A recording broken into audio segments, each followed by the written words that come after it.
ఈ మార్కాపురం నుంచి దాటి పొదిలిపోయే రూట్లో ఆ డౌన్లో కొండ దాటి ఆ డౌన్లోనే అటు కంకర్ లారీ వస్తుంది పైకి, ఇటు నుంచి బస్సు పోతుంది. అది ఇతను రావాల్సిన రూట్లో అతను రావాల్సిన ఇతను కరెక్ట్గా టర్నింగ్లో టయాన్నే జరిగింది. అతను ఇది బస్సు స్పీడ్గా కనిపించినట్లుగా ఉంది, ఇట్ని మనమన్నా తప్పించుకుందాం అన్నట్టుగా లెఫ్ట్ సైడ్కి రైట్ సైడ్కి వచ్చేసి ఇది అదేనా తప్పిద్దామని చెప్పి ఈ బస్సు రైట్ సైడ్కి వెళ్ళిపోయింది.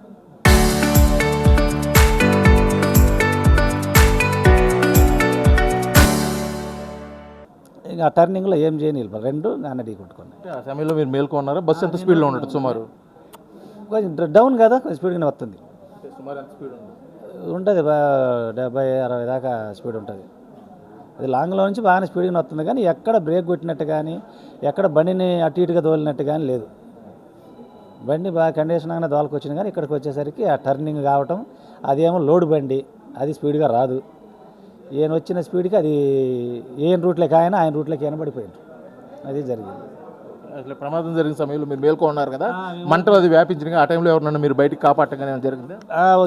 వాళ్ళు నాకన్నా ముందే మేము ఒకళ్ళ మీద ఒకళ్ళ సెంటర్లో పోయి పడ్డా. నేను దగ్గర దాపు ఈ చివరి నుంచి ముందు దాకా వెళ్ళిపోయి ఏడలో ఏడుపులు ఎత్తున వాళ్ళ నెల గుంజే టయానికి కొంతమంది ఎగబడి బయటికి దూకేదానికి లాస్ట్ సైడ్ కాను ఆ ఉన్నోళ్ళ మొత్తానికి వీలైనంత వరకు 7-8 మంది నెట్టేసిన. మొన్న అలా నెల్లూరులో నేను జరిగింది చూడ, అది గుర్తుకొచ్చింది. యూట్యూబ్లో చూసిండే వరి నాయలుగా అప్పుడు మంట కమ్మకు వచ్చినాయి. 7 మంది ఇంకా తలకాయలు పెట్టిన వాళ్ళ నెట్టేసిన. ఇక ఒక ఆడ మేము చేయంది ఇచ్చి నా ఫోన్ కోసం చూసేలోపు ఇక నా దాకా వచ్చేసింది మంట. ఇంకా నా ఫోన్ ఆడపోయింది ఏమో, ఇంకా ఆమె కూడా చేయి వదిలేసి ఆడ కత్తి ఏదో దొరికింది, పట్ట అద్దాలు మొత్తం బగల నొక్కింది. ఆ కింద బండి దగ్గరే ఉంటుంది, లెఫ్ట్ సైడ్లో కింద వేసి ఉంటుంది ఒక ముద్దు కత్తి, పాతది మరి ఏంటుకుందో తెలియదు. అది ఈ ఎడావుడిలో కరెక్ట్గా అది నా కాళ్ళ కిందనే ఉంది, నా సంచికాడ. అది పాతది, ఆ పసుపు ఒకటి, ఆ పసుపు మరి ఎక్కడి నుంచి వచ్చిందో తెలియదు. అక్కడ జరిగిన ప్రతి వాళ్ళకి మొత్తం ఒంటి నిండా పసుపులే ఉన్నాయి అందరికి. అది ఏడన్నా బస్తా వేసి పెట్టినరా లేకుంటే సీట్లలో ఉందా తెలియదు.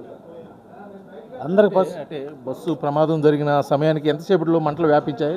ఒక్క సెకండే లేట్ సార్. అది అది గుద్దుకున్న సెకండ్కి మంటలు ఆటోమేటిక్గా వచ్చేసినాయి. మన పోలీసు వారికి వీళ్ళకి ఎవరు చెప్పిన వాళ్ళు కూడా లేరు. వాళ్ళు వచ్చే టయానికి ఇది అయిపోయింది, చల్లారే టయాన్ని వాళ్ళందరూ వచ్చింది.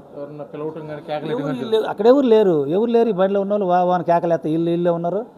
వాళ్ళకి ఎవరు ఇన్ఫర్మేషన్ ఇచ్చిన వాళ్ళు లేరు. ఇట్లా ఫైర్ ఇంజిన్ కానీ ఇట్లా పోలీసు వారికి కానీ ఎవరు ఇన్ఫర్మేషన్ ఇచ్చిన వాళ్ళు లేరు. వాళ్ళకి తెలిసేలోపు అంత అయిపోయింది.